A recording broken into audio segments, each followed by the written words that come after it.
I've often quoted Teilhard de Chardin saying, nothing is comprehensible except through its history. I think it just appears, it applies to the Catholic press, it applies to the Catholic education, to everything, really. We can't understand unless we know where it came from.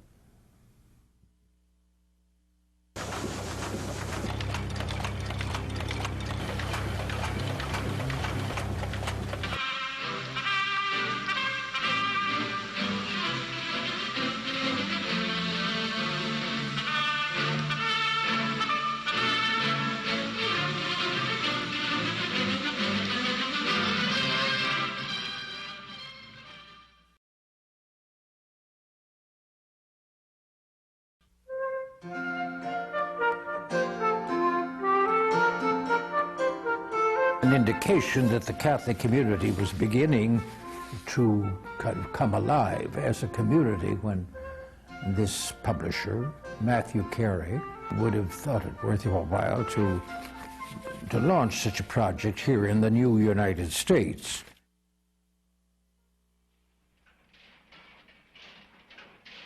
In a way more important would be the founding of the first newspaper at Charleston, the United States Catholic Miscellany, which was obviously begun on a shoestring and ran on a shoestring, but it had existed for pretty nearly 40 years. The United States Catholic Miscellany would have come as close for the 1820s and the 30s to a national Catholic paper at that time.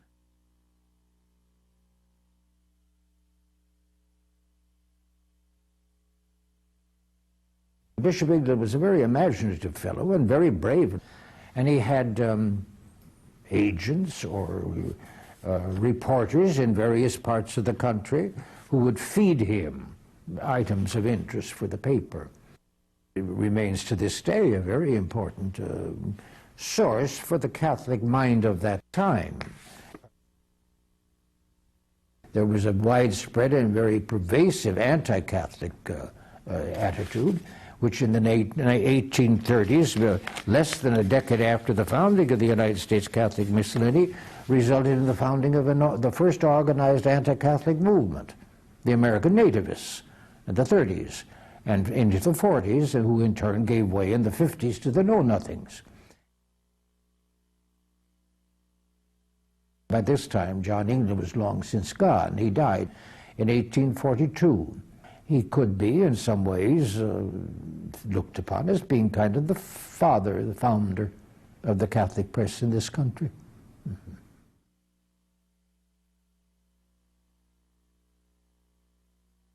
You had a reasonably free and independent Catholic press of those 50s and 60s by reason of such people as James McMaster in New York, editor of the Freeman's Journal, Orestes Brownson, another convert, who had his own journal, you know, the Brownson's Quarterly Review. And then out in Cincinnati, Father Edward Purcell, the editor of the Catholic Telegraph, one of the strongest supporters of Lincoln and of the Emancipation Proclamation of the slaves in 1863. He kind of led the pack, if you will, of the Catholic press of that period in espousing emancipation of the blacks. And he scandalized a number of the conservative Catholics. And he would have been howled down in New Orleans in the pages of La Propagateur Catholique in New Orleans, which was wildly Confederate. And it thought the Union were filled with wicked people. So you had a very sharp division in the Catholic press in relation to the causes that brought on the Civil War. Very sharp.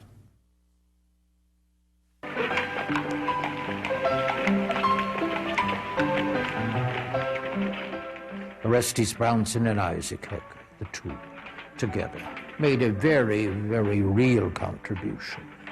And they were, in the best sense of the word, with no unhappy ramifications or interpretations, they were true Americans. That was one element.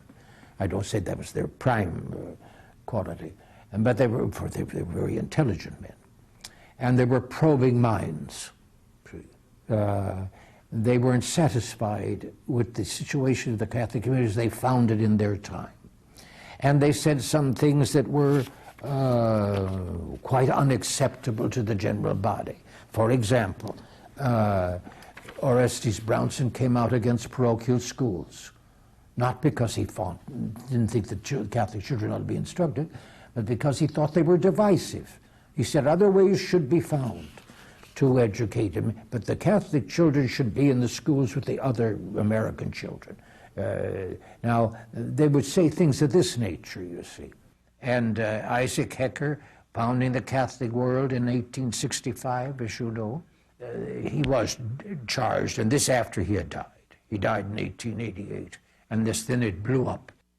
Largely, in my judgment, the manufacture of a group of conservative French theologians who hatched the so-called heresy of Americanism and attached it to Hecker in good measure. There would be no doubt at all about his strong emphasis on accommodating oneself as far as one could to the American milieu.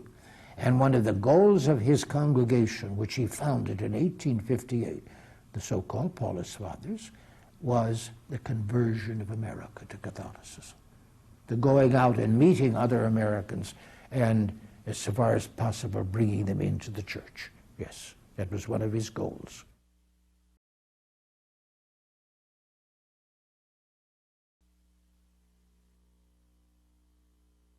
Their circulation never was very large.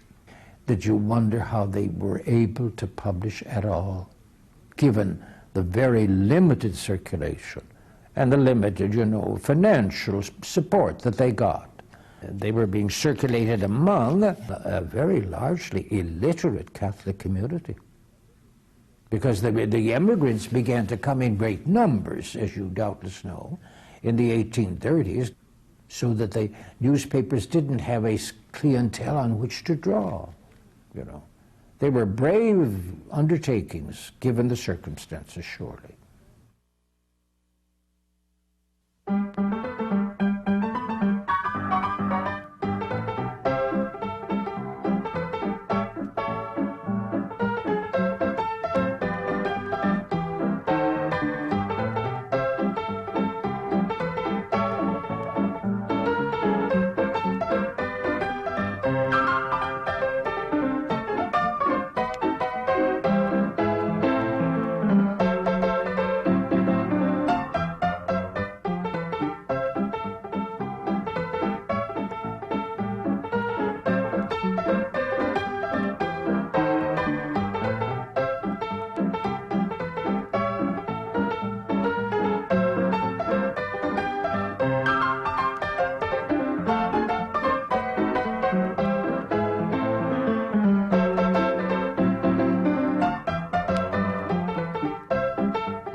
It would be grossly unfair to say that all the immigrants were illiterate.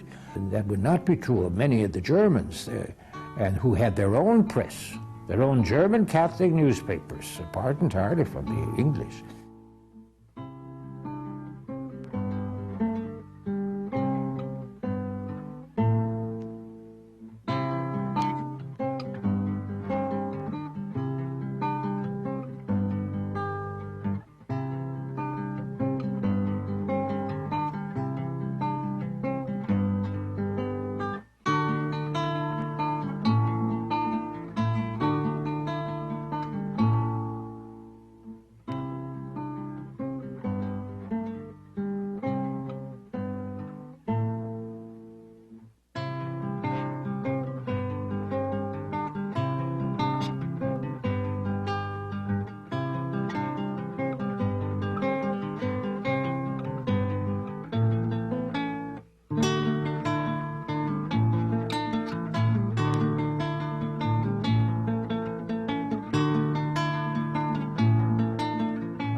The Catholic population in the last decades of the 19th century was growing in numbers and also in diversity. And there was a feeling generally in the church, the need for coordination, for unity of effort. You see this in at the level of the bishops, the Third Council of Baltimore. You also see it among lay leaders who convened in 1889 and again in 1893. Not all of those efforts succeeded, especially the ones to develop lay leadership or coordinated lay leadership. But out of that movement came a feeling among leaders of the Catholic press that they ought to coordinate their efforts. And so there were several attempts to found an association of Catholic press leaders. And finally, the Catholic Press Association was founded in August 1911 in Columbus, Ohio. 47 publications were charter members of the association. The new organization formed 3 bureaus: Bureau of Advertising, Editorial Matters, and a news service, which had operated for several years until just at the end of World War I. The news service was handed over by the CPA to the newly formed National Catholic Welfare Council. The organization was formed to first serve the needs of Catholics in the service and was a demonstration of just how central a place Catholics had come to take in American society.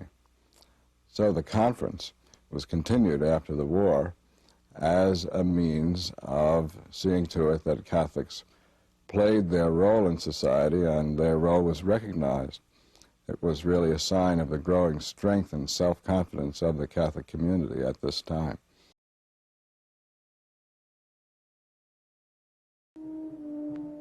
There was a dark side, however, to this new Catholic strength in American society at large. Society demonstrated in a number of ways that it wasn't quite ready for a strong Catholic presence.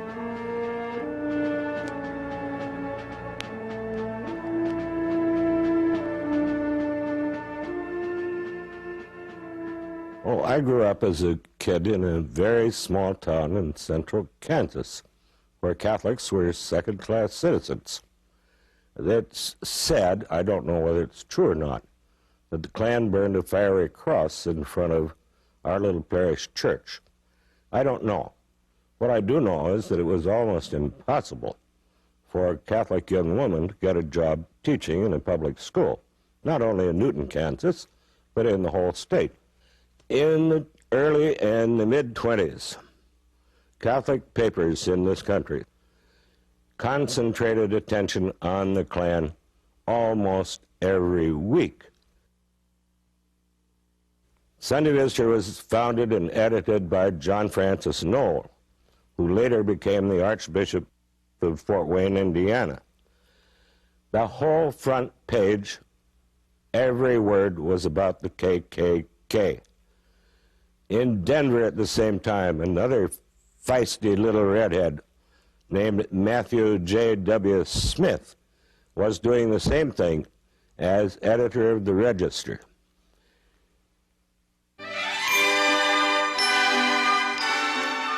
I know a lot of young people now who never heard of that happy warrior, the New York man on the brown derby, who ran for the presidency of the United States in 1928. I remember him well. But the Catholic press had to be very, very careful about getting too deeply involved in partisan politics. The church was under very bitter attack from the Ku Klux Klan, the Anti-Saloon League, most of the Protestant press, and some of the highbrow magazines. Some Deep South papers said that if Smith were elected, every American citizen would be expected to kiss the Pope's toe. Smith never did that, and neither did I.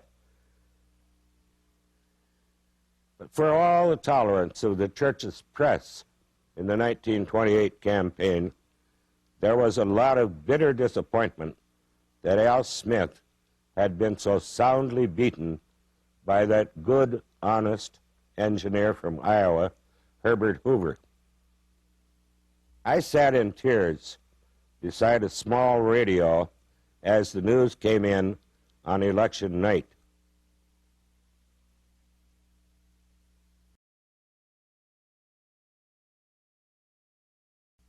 Monsignor John A. Ryan really was an interesting man. He came out of the Minnesota farm country and eventually ended up teaching at Catholic University of America. And he wrote such books as Just Living Wage, Distributive Justice, and things like that. He was the main architect of the Bishop's 1919 program, which was a radical social program way ahead of its time.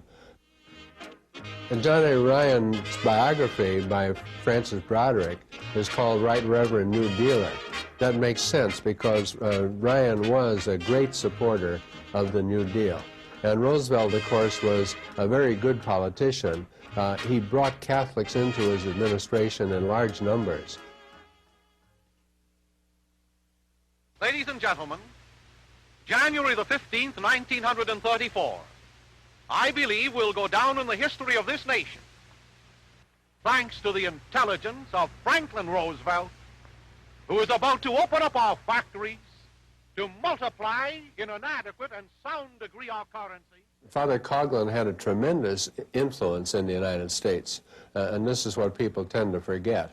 In his heyday, it's estimated he had something like 40 million listeners to his Sunday radio program. And these were by no means all Catholics. And for a lot of non-Catholics, Father Coughlin became the first Catholic priest they felt they really knew. He had what I can only be called sort of crackpot economic ideas, and Roosevelt didn't take any of his ideas too seriously. He turned against Roosevelt. Henceforth is the servant. Coughlin became, unfortunately, increasingly anti-Semitic. His publication, Social Justice, had quite a large circulation, and eventually the government withdrew the second-class mailing permit from Coughlin, and I think there was considerable pressure on his bishop to silence him. So eventually he sort of faded off. A very striking contrast to Father Coughlin, of course, was Dorothy Day. Dorothy Day, who was a convert from radicalism, who had always associated with radicals, but who always was a sort of a God-haunted person. She met Peter Morin. Peter was a kind of a homespun, French-born populist philosopher. And George Schuster got him and Dorothy together, and that's how the Catholic Worker was born. The Catholic Worker always was an interesting combination of home folksiness and dogmatic social reform articles. And Dorothy's column was always the centerpiece. She was a marvelous journalist all her life. Her column was the biggest attraction that the paper had. She greatly influenced a whole generation of Catholic priests, bishops, and lay people throughout this country.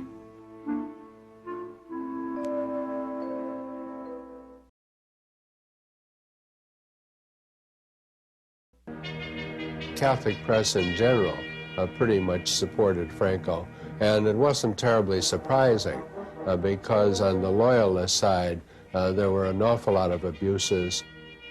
The only national publications that really did not support Franco were the Catholic Worker, which clearly did not, and the Commonweal, which clearly did not. And interestingly enough, the diocesan paper in Chicago, the New World. But it was an illustration of the kind of difference that sometimes occurs in the Catholic press. The coming of World War II, of course, divided the Catholic community pretty much the way it divided the American community in general. As usually happens, when war came, there was a complete support for the government on the part of the Catholic community. That's the thing that anti-Catholic bigots have always missed about Catholics in this country, that though they've been 100% loyal to Rome, they've also been 100% loyal to America. Well, this was true during the war. There were voices raised protesting the use of atomic weapons against Hiroshima and Nagasaki. One of the few times that the Commonweal and the then very conservative Brooklyn Tablet ever agreed was on that.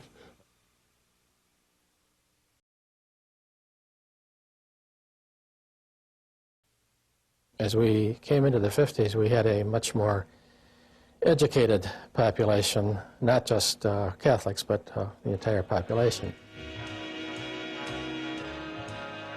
The 50s was a time when there were a number of Catholic publications actually lay edited and published. Frank Sheed and Maisie Ward were extraordinary people and very audacious, and they began to publish books that broke ground. They were not the same as a lot of the traditional books, and they, in turn, had an effect on the other Catholic book publishers.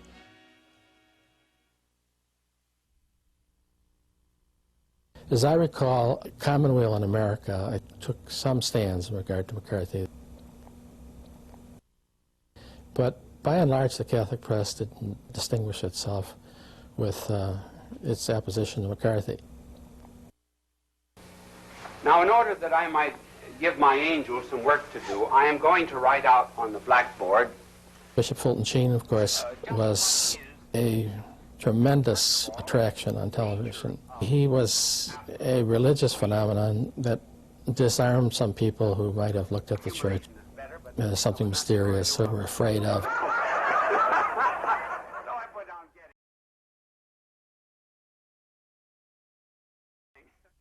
John F. Kennedy.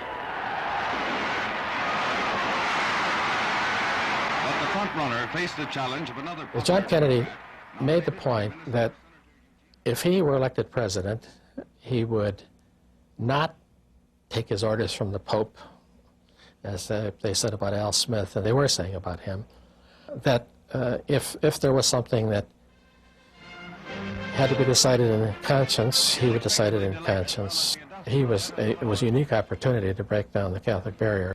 But I think that there is general agreement by all of our citizens that a supreme national effort will be needed in the years ahead to move this country safely through the 1960s. I ask your help. I think the ascendancy, if you will, of a Catholic candidate in Kennedy typified the growing feeling among Catholics, particularly the generation that Kennedy belonged to, that they were not especially part of the immigrant church. They were not as conscious of their roots as an immigrant church, as a church with the wagons drawn in a circle. I think they had that feeling that we have arrived, we belong.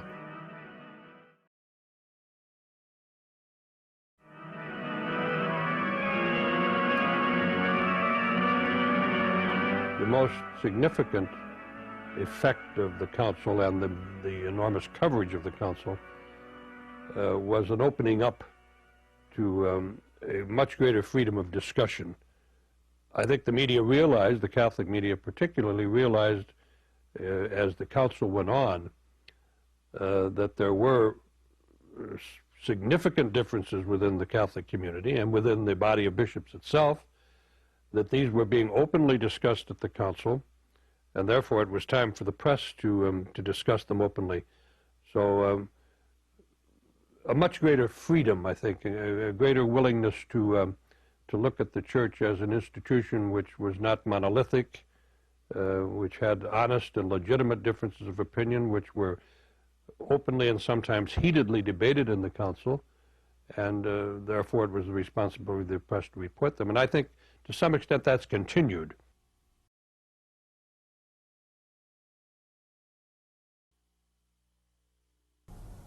At that time, there were 7 Catholic book publishers. Today there are 70. When there were 7, they did books for a readership that was all on the same page. We all believed the same things before Vatican II. and everything was stable, and everything was in its place. So when you have 70 book publishers, you'll have some that would be called conservative, you'll have some that would be called liberal, and you'll have everything in between. What is very important is to appreciate all points of view, but to try to see through them to the light that they're really bringing. While there are 70 publishers, many of those publishers, face difficult times, not only in a difficult economy, but in a postmodern world. The challenge for real mainstream Catholic book publishers and for magazines and newspapers is somehow, as the future unfolds, to find the funding and the support from the Church. There are 63 million Catholics in the United States, and the circulations of the great Catholic magazines and newspapers are about the same as they were, 30 years ago, which wasn't very much.